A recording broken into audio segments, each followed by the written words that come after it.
मिलती थी वो एक ही चीज मुझसे पूछता था, आपके पास क्या सर्टिफिकेट है, आपके पास कितना एक्सपीरियंस है, आप क्या ही कर लेंगे। इनफैक्ट मैं तो सबको थैंक यू करती हूँ क्योंकि उनकी वजह से सारी डिग्रीज मैंने इकट्ठी करी और सारे लाइसेंस इकट्ठे करे ताकि मुझ पर कोई उंगली ना उठा सके। Very good morning everyone. मैं डॉक्टर चांद रेणु, डायरेक्टर केयर नॉर्थ, एक साइकोलॉजिकल काउंसलर और कंसल्टेंट हूँ बहुत सारी ऑर्गेनाइजेशंस की। मेरी जर्नी साइकोलॉजी फील्ड में 1970 से शुरू हुई जब मैं government college for women Chandigarh में सब्जेक्ट सिलेक्ट करने गई। वहां मैंने एक वर्ड देखा, साइकोलॉजी, और फ्रैंकली स्पीकिंग मुझे उसका मतलब नहीं पता था। मैंने अपनी मदर से पूछा कि ये क्या है, तो उन्होंने कहा स्टडी ऑफ ह्यूमन बिहेवियर। ये जब मैंने वर्ड सुने तो मुझे बहुत फैसिनेशन हुई, को दिल में रखते हुए साइकोलॉजी को चूज किया। साथ ही किसी ने मुझे कहा कि जो बहुत इंटेलिजेंट लोग होते हैं वो साइकोलॉजी ऑनर्स करते हैं, तो मैंने साइकोलॉजी ऑनर्स सिलेक्ट किए, trying to prove to myself कि मैं बहुत इंटेलिजेंट हूँ।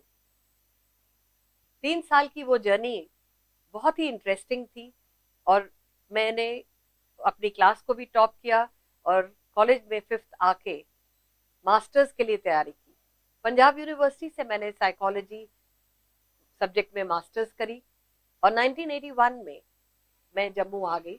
वहां से मैंने, क्योंकि मेरे फादर एक विजनरी थे और वो चाहते थे कि मैं एकेडमिकली हमेशा साउंड रहूं, उन्होंने मुझे बीएड में इनरोल किया। बीएड करते ही मेरी शादी हो गई। सो समवेयर साइकोलॉजी एक बैकग्राउंड में चला गया। Again credit goes to my parents, they forced me to continue my studies और मैंने पीएचडी करी मिलिट्री साइकोलॉजी में। 1993 में, क्योंकि मेरे हस्बैंड भी आर्मी में थे, तो मैं जब कानपुर गई वहां पर मैंने फर्स्ट टाइम एक जॉब पकड़ी एज अ काउंसलर एक स्कूल में, मेथोडिस्ट हाई स्कूल था वो। और वहां से 3 साल का मेरा जब एक्सपीरियंस हुआ तो मुझे लगा कि यही एक फील्ड है जो मुझे बहुत सेटिस्फैक्शन देती थी। 2000 में हम जम्मू आए और यहाँ से स्ट्रगल शुरू हुआ, क्योंकि जम्मू में जब मैं आई 2000 में तो किसी को भी अगर मैं कहती कि मैं काउंसलर हूँ तो लोग मुझसे जाते। मैंने एक क्लिनिक खोला 2000 में, कैमोफ्लेज इन अ नर्सरी स्कूल, और आप माने कि कोई भी मेरे पास आने को तैयार नहीं था, क्योंकि उनको लगता था कि काउंसलिंग एक स्टिग्मा है, मेंटल हेल्थ के बारे में बात नहीं करनी चाहिए और काउंसलर के पास जाना किसी के लिए अच्छा नहीं माना जाता था। तो छुप के मैंने वो क्लिनिक शुरू करा और धीरे धीरे लोगों को पता चलना लगा कि कोई काउंसलर यहाँ पर है। उसके बाद सबसे पहले ब्रेक मुझे जेके स्कूल कुंजवानी ने दी। वहां पर प्रिंसिपल मिसेस पुष्पा चावला एक बहुत ही विजनरी एजुकेशनिस्ट है और अभी भी मैं उनको शुक्रिया कहती हूँ, क्योंकि उनकी वजह से मुझे जम्मू में एक रिकग्निशन मिली। मैंने काउंसलिंग हर स्कूल में चाही कि वो इंट्रोड्यूस हो, तो मैंने जगह जगह स्कूल्स में काउंसलिंग के बारे में बात करना शुरू करा। धीरे धीरे लोग कन्विंस होने लगे।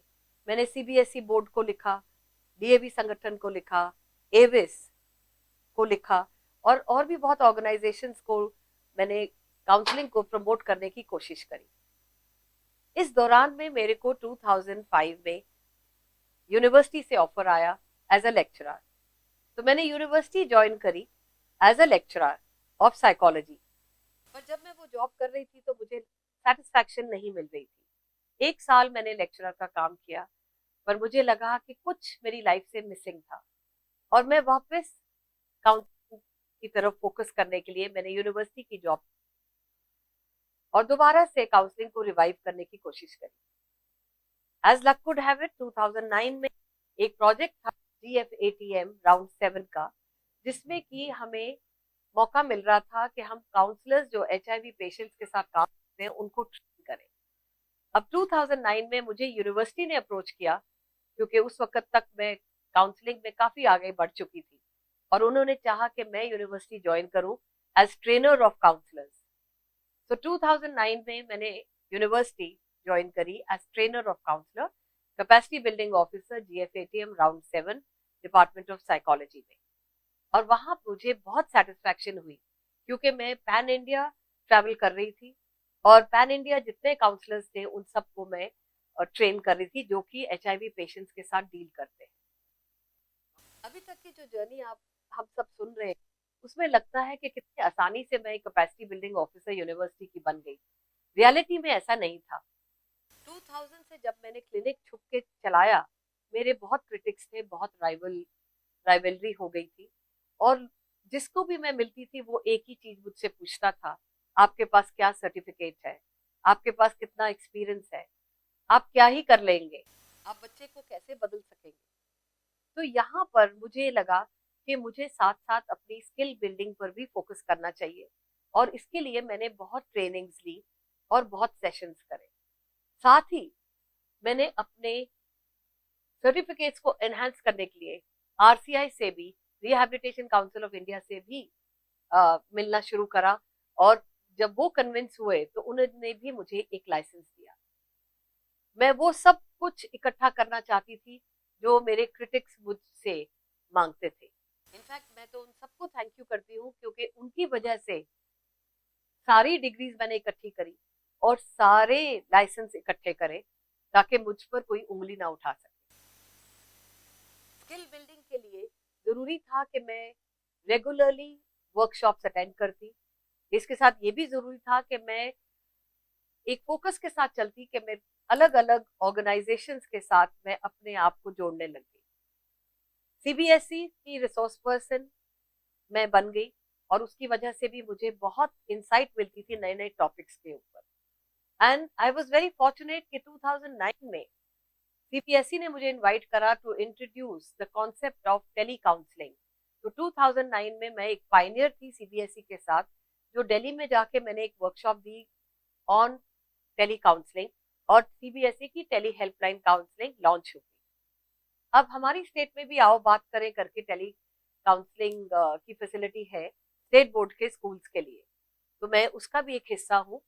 और मेरी सभी जो काउंसलर्स हैं जो आज के दौर में स्कूलों में हैं या ऑर्गेनाइजेशंस में हैं, उनके लिए मैं डेफिनेटली एक मैसेज देना चाहूंगी कि आप सब स्किल बिल्डिंग पर फोकस जरूर करिए।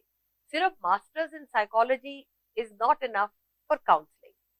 काउंसलिंग एक शब्द है जो actually tip of the iceberg है। एक छोटा सा टिप हमें दिखता है वर्ड काउंसलिंग, और हमें लगता है कि एडवाइस है। काउंसलिंग एक टेक्निकल प्रोसीजर है जो फैसिलिटेशन के साथ जुड़ा हुआ है। तो हर एक को मैं ये सजेस्ट करूंगी कि अपने स्किल्स को इनहेंस करिए। जितनी ऑर्गेनाइजेशंस काउंसलिंग के साथ जुड़ी हुई हैं उनको ज्वाइन करने की कोशिश करिए, और साथ ही साथ नई नई थेरेपीज, नए नए लोगों के विचार जरूर अपने वर्किंग में ऐड करें, और अपने आप को रोज के रोज समझिए। एक नई चीज के साथ इंट्रोड्यूस करते हुए अपने आप को एक बेटर साइकोलॉजिस्ट, बेटर काउंसलिंग बना। 2000 में मुझे एक स्कूल ने मौका दिया काउंसलर की पोस्ट संभालने का, और उसके साथ मेरे को जम्मू के बच्चों के साथ इंटरेक्ट करने का और पेरेंट्स को मिलने का भी मौका मिला। तो हमने बहुत सारे पेरेंटल सेशंस किए, बच्चों के साथ ग्रुप काउंसलिंग, पर्सनल काउंसलिंग करी, पर मैं एक छोटे से एरिया में ही सीमित रह गई, एक स्कूल में। इसी दौरान एक और स्कूल के डायरेक्टर ने मुझे अप्रोच किया कि मुझे उनके साथ भी अपनी एक्सपर्टाइज शेयर करनी चाहिए। मुझे लगा हाँ, सही कहते हैं कि मैं एक जगह से क्यों अपने आप को सीमित कर रही हूँ। तो मैंने उनको भी ज्वाइन कर लिया, और देखते ही देखते, क्योंकि एक पायनियर थी काउंसलिंग में, जम्मू में काउंसलिंग ज्यादा प्रमोटेड नहीं थी, तो बहुत सारे स्कूलों के साथ धीरे धीरे मैं जुड़ती चली गई। 2005 में मैं CBSE के साथ भी जुड़ गई एज अ रिसोर्स पर्सन, जिससे कि मुझे पैन इंडिया बहुत एक्सपोजर मिला।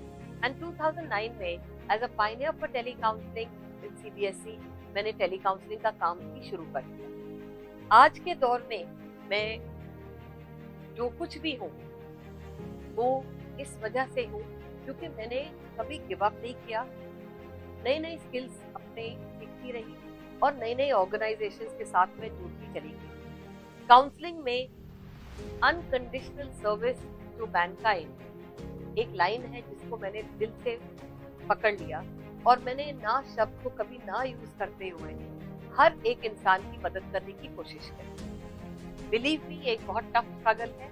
अपना टाइम किसी को देना सबसे बड़ा गिफ्ट है और सबसे बड़ा चैलेंज है, और इसके लिए बहुत फैमिली सपोर्ट और बच्चों की सपोर्ट और हस्बैंड की सपोर्ट भी चाहिए होती है, जो मुझे मिली है। तो आज का ये मकाम जो मैंने रीच किया है वो बेसिकली एक रोलर कोस्टर राइड के बाद पहुंची हूँ, और अभी भी मैं कहती हूँ कि मैं लर्नर अभी भी सीखती चली जा रही हूँ। कोविड-19 की सिचुएशन की वजह से सब बच्चे एंड यूथ आइसोलेट हो गए हैं, अपनी चार दीवारी में ही रह चुके हैं और अपने इमेजिनेशन के साथ ही चल रहे हैं। बहुत सारे केसेस आ रहे हैं डिप्रेशन के, आइसोलेशन के, इंफीरियरिटी के एंड एंगर के। रीजन बीइंग कि हम लोग बेसिकली सोशल बीइंग हैं और अब सोशली हम कट ऑफ हो गए, किसी से बात नहीं कर रहे हैं, ना ही कुछ सीख सकते हैं। सो धीरे धीरे आइसोलेशन में हम सब अपने इमेजिनेटिव वर्ल्ड के अंदर रहते हुए एक फीलिंग के साथ बड़े हो रहे हैं कि सब कुछ पिक्चर परफेक्ट है। उनको लगता नहीं है कि कुछ लेने के लिए कुछ स्ट्रगल करना होता है, और यही एक रीजन है जिसकी वजह से वो मेंटली बहुत अपसेट है और ना ही वो कहीं एडजस्ट कर पा रहे हैं। हमें ये अंडरस्टैंड करना है कि mental health is equally important as physical health. मैं सभी यूथ और बच्चों को तो यही सलाह दूंगी कि पूरे दिन में at least half an hour socially connect हो जाएं, फैमिली मेंबर्स से, आउटसाइडर्स से, अपने फ्रेंड्स से, अपने लेक्चरर्स से, जिससे कि वो बातचीत करें बाहर की दुनिया के बारे में। अपने आप को आइसोलेट ना करें और अपने ही इमेजिनेशन वर्ल्ड से निकल के हकीकत पर फोकस करें। हकीकत में बहुत जरूरी है ये समझना कि nothing is picture perfect, everything has to be earn, no pain no gain. और साइकोलॉजिस्ट जो हैं और काउंसलर्स जो हैं उनके लिए है कि हमें हमेशा मार्च करना है onwards and upwards. That mean आगे चलते जाना है, जितनी भी हार्डशिप्स हो, जितने भी चैलेंजेस हो। अपवर्ड्स इन द सेंस कि अपने स्किल को बिल्ड करना है, नॉलेज को एनहांस करना है, और एक हाथ हमेशा आगे बढ़ा के दूसरों का हाथ थाम के मेंटली हेल्दी करना है सभी। तो इसके साथ मैं सभी को चाहूंगी कि फोकस करें कि ये जो कोविड-19 सिचुएशन है ये एक टेम्पररी सिचुएशन है। इसके बाद की दुनिया बहुत ही अच्छी दुनिया होगी, क्योंकि हम लोगों ने इस दौरान अपने आप में इंट्रोस्पेक्ट करते हुए अपनी खूब सारी खूबियों को पहचान लिया होगा।